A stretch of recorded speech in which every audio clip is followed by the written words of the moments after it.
بیری ئیتیوازی لێ ئەدەن ئاوی سەرزەویش بە هەدەر دەڕوات.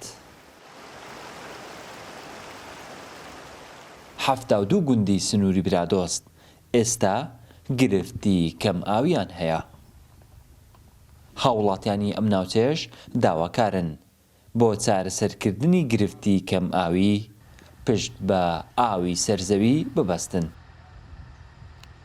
تا ئێستا حکوومەت بیری ئیرتیوازی لێداوە لە بەدیلی ئەوەی کە ئاو نییە. ئەمەش یەکێکە لەو گرفتانەی کە بۆ هاوڵاتیانی دوورچێت، چونکە بیری ئیرتیوازی لەوانەیە بۆ یەک گوند بێت، بەڵام ئەگەر ڕووبارێک سەرچاوەکەی سوودی لێبیندرێت لەوانەیە بۆ دەیان گوند پرۆژەی لێبیندرێت. دەتوانین پشت بەو سەرچاوان ئاویانە بەستین، وەک ڕووباری دوورەمەرگ یاخود ڕووباری زەنان یاخود ڕووباری ئەوەی بە ناو سیدەکانەوەدا دێکا ئەو ڕووبارانە سەرچاوی باشن بۆ بەدەستهێنانی پرۆژەکان وەک پرۆژە گەشتیاری، پرۆژەی کشتوکاڵ، پرۆژەی بەنداوەکان.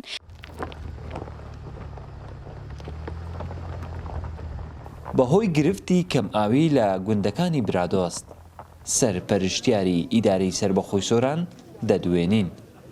ئەویش دەڵێت لە زستان مەترسی لافا و لە هاوینیش گرفتی کەم ئاویمان هەیە.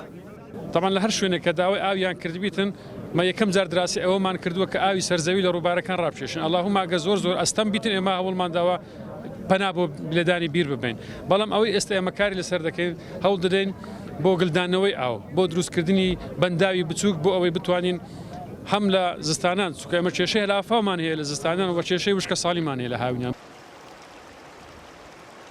لە سنووری برادۆست 4 سەرچاوەی ئاوی گرنگ ساڵانە بە هەدەر دەڕۆن. جگە لە سەنتەری نەحیەی سیدەکان نزیکەی 80 گوندی ئەم ناوچەیەش گرفتی پرۆژەی ئاوی خواردنەوەیان هەیە.